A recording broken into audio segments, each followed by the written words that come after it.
3h34. Bom, prosseguem as investigações a respeito das fraudes do Banco Master. A gente vai vendo cifras bilionárias sendo mencionadas, gente muito graúda sendo mencionada, uma controladora que mais recentemente foi apontada nas investigações, pessoas presas.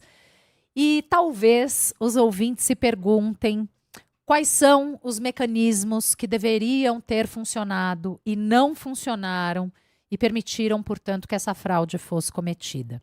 A gente vai tentar entender isso agora com a coordenadora da área de compliance da Silveiro Advogados, doutora em Direito pela Universidade Federal do Rio Grande do Sul, presidente da Comissão Especial de Proteção de Dados e Privacidade da OAB, Ana Paula Ávila. Ana Paula, bem-vinda. Boa tarde, Tati, Nadédia. Obrigada pelo convite. É um prazer estar aqui com vocês e com os ouvintes da CBN. Muito obrigada por ter aceitado o nosso convite. Quero começar te perguntando, fazendo essa pergunta ampla mesmo para a gente ir, talvez, ramificando a conversa. De uma maneira geral, o que é que deveria ter funcionado nesses processos, nessa análise do caso de fraude do Banco Master, que não funcionou e, portanto, permitiu que uma fraude deste tamanho fosse cometida?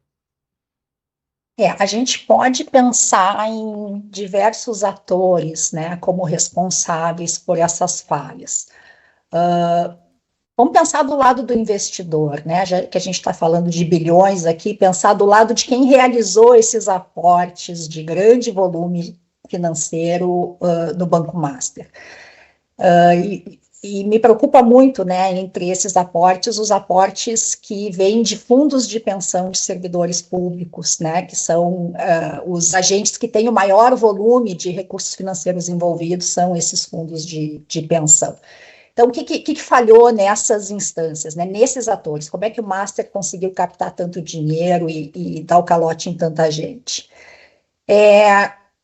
Falhou um mecanismo que a gente chama na área de compliance de due diligence, né? Infelizmente, nós usamos muitas expressões em inglês nessa área, então acho legal esclarecer aqui para o nosso ouvinte, mas uma due diligence significa uma diligência necessária, né? São cautelas que a gente adota para conhecer uma contraparte quando a gente vai entrar num relacionamento com um terceiro, né? Essas diligências a gente realiza tanto para verificar se esse terceiro consegue cumprir com as responsabilidades que ele assume e também para não nos expor a situações de risco, né? Então, na contratação de bens, de serviços, de produtos alimentícios, eu preciso sempre garantir que esse fornecedor é um fornecedor idôneo e não vai me colocar em situação de risco. Então, ao pensar onde vou investir o dinheiro deste fundo de pensão, ou onde vou investir o meu dinheiro, imagina que eu sou uma pessoa física, né, e vou aportar recursos numa instituição financeira, é importante que eu me pergunte, né, e que eu analise quem é esse banco, né, de onde ele vem, o que ele está oferecendo, e aí eu tenho a impressão que esses gestores dos fundos de pensão, que foram quem aportou mais recursos para o Master, eu tenho a impressão que ali, nessa tomada de decisão, se confiou mais na promessa do rendimento, né, do que na verificação dos riscos, porque todos nós temos acompanhado aí as avaliações dos economistas, do pessoal do mercado, e o que se diz é que o Master oferecia juros muito acima da média do mercado, né? E quando a gente tem juros muito acima, uma remuneração que deixa, passa longe dos nossos competidores, né? A gente tem que entender que isso não é sinal nem de generosidade e nem de genialidade, né? Isso é sinal de um risco maior, né? E no caso do Master, que prometia esses investimentos com uma rentabilidade muito acima da média do mercado, deveria ter se perguntado, né? De onde vem esse retorno? Sim, né? Como é que isso é possível, né? Quem é você na fila do pão, como se diz aí em São Paulo, né? Porque esses ativos que você diz que tem, eles realmente existem, né? Esse seu crescimento, muitos comentaristas, né, têm dito isso, que o Master teve um crescimento muito rápido em muito pouco tempo, né? Então, a gente precisa entender esses sinais, que para especialistas são sinais de alerta muito clássicos, né? Esse crescimento muito rápido, as operações oferecidas que eram complexas, e fala-se também que não eram operações transparentes, era um fundo que investia num fundo, que investia no outro fundo, e era muito difícil entender quem é o beneficiário final, né? Quem é o dono daqueles fundos. Então, talvez essa capacidade em avaliar esses riscos não tenha sido bem exercida. Tem uma situação que eu aprendi com clientes da área financeira, que eu também atendo, que eles têm que fazer testes de estresse, né? O que acontece na área de crédito se os meus devedores forem insolventes, se eles não me pagarem? E acho que isso tudo não foi muito bem equacionado na hora de decidir aplicar esses valores de milhões. E aí, né, tem uma situação que a gente precisa pensar, pode acontecer de que tenham sido avaliados e mesmo assim tenha se desejado tomar o risco, né? Eu estou falando com vocês aqui, estou pensando naquela situação dos técnicos da Caixa Econômica Federal, que fizeram uma avaliação e barraram um investimento de 500 milhões. Disseram assim, ó, aqui não vamos entrar, a gente não está entendendo essa operação, não tem muita transparência, o risco é muito grande. Não tem lastro, não pode fazer, simples assim. Não vamos fazer. Então, veja, a avaliação foi feita, mas vocês sabem o que aconteceu com esses analistas, né? Eles foram destituídos do cargo logo depois que apresentaram essa avaliação. Então, não tem resposta simples, né, para a gente pensar onde é que está, o que falhou, né? É um pouco como um desastre aéreo, é uma conjunção de fatores que operaram. Tem um ouvinte aqui nosso que, na indignação, ele resumiu muito o sentimento que ficou dessa história. O Marcos Godoy falando aqui no chat do YouTube. O Master estava sugando o dinheiro de contribuintes. O Brasil tem tido muitos avanços nessa área da governança corporativa no setor privado, né? Toda empresa grande hoje tem esse setor de governança, tem um cuidado com compliance, empresas menores também avançando nesse sentido. E na gestão pública, o que falta? Tá. Bom, deixa eu contextualizar, né? A gente fala nesses avanços aí no setor privado quando a gente compara com o setor público. Tá? Mas isso não quer dizer que no setor privado tudo dê sempre certo, né? E que a gente tenha um sistema imune a falhas de governança, né? Tá aí o caso das lojas americanas para provar que não tem sistema infalível, né? Mas o setor privado, ele experimenta uma situação muito diferente do setor público, né? Porque no setor privado a lógica é muito simples.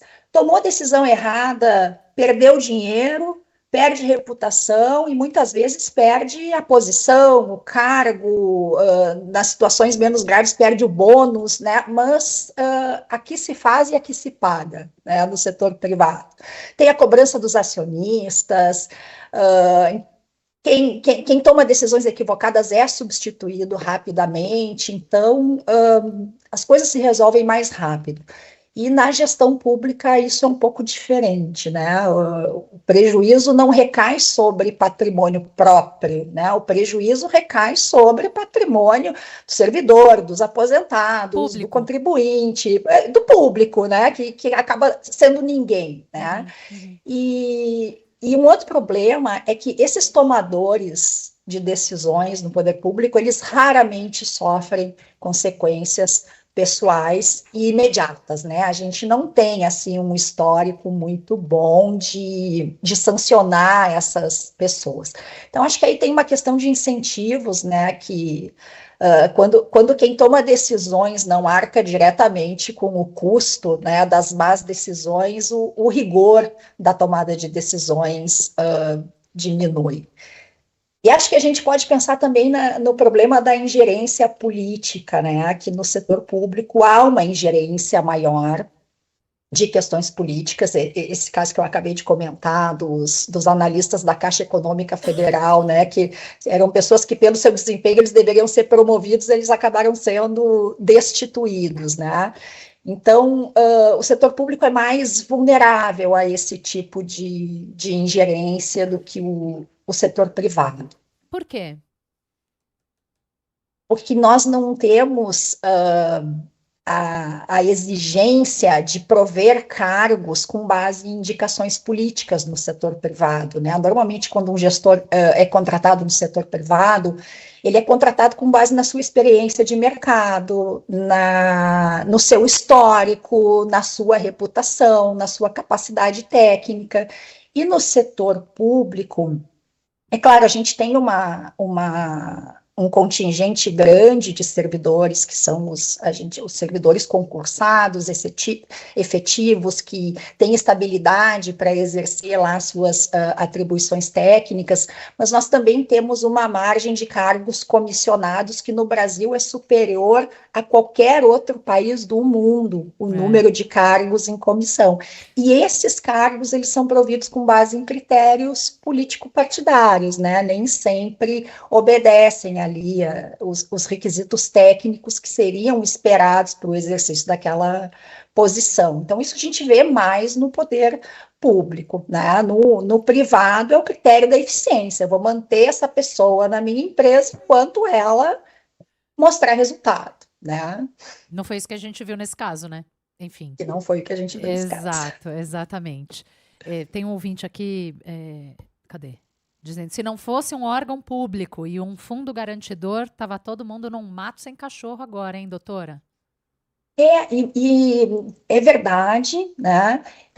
E se a gente pensa também na questão do BRB, que é um banco público, né, que se ofereceu para comprar ali operações do Banco Master, que é uma outra decisão que precisa ser explicada, né, com base em que critérios foi tomada. A gente está lidando ali com dinheiro público. Tem jornalista que chama a União de viúva, né? Porque a União é facilmente explorada, ela tem recursos para cobrir esses rombos. Agora, o fundo garantidor, ele é um fundo privado, né? Não é dinheiro público, são bancos associados que aportam esses valores, e eles, até onde eu sei, ele só cobre as operações com CDB. Tem muitas operações que o Master realizava que não contam com a proteção do fundo garantidor. E claro, né? tem um limite de valor, né? De R$250 mil, que era o que eu estava lendo nos veículos de comunicação. Então, vai ter muita gente que vai ficar desamparada, mas aí vem aquela questão, né? Eu não me perguntei na hora de levar, eu não desconfiei, né, dessa taxa, essa promessa muito acima dos concorrentes, né? Isso eu acho que a gente precisa ter, tanto no nível pessoal como no corporativo. A gente tem que se fazer algumas perguntas, né? De onde vem essa vantagem tão superior à dos outros? É aquele velho ditado que diz que não existe almoço grátis, né? A gente tem que desconfiar um pouco mais. Tem algumas colocações muito boas aqui de ouvintes, o Fábio destacando que tem governos estaduais dos dois lados do espectro político que cometeram esse mesmo erro de investir fundos de pensão no Master, né, para a gente deixar claro que não é uma coisa de um lado ou de outro.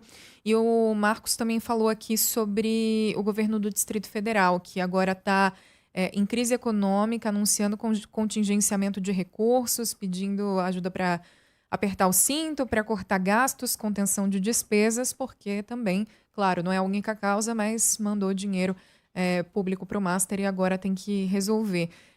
A gente sabe que esse mecanismo de proteção que os investidores privados tinham, por exemplo, os governos não têm. Eles têm alguma outra coisa, ou seria possível pensar em criar alguma outra coisa, falando de um ponto de vista de desenvolvimento desses mecanismos de governança, num patamar que seria ideal para o setor público? Eu não sei com relação a fundos, se existe algo governamental para esse tipo de prejuízo, mas nós temos mecanismos que eu considero mais efetivos, né, que é a responsabilização dos gestores, né, desses tomadores de decisão.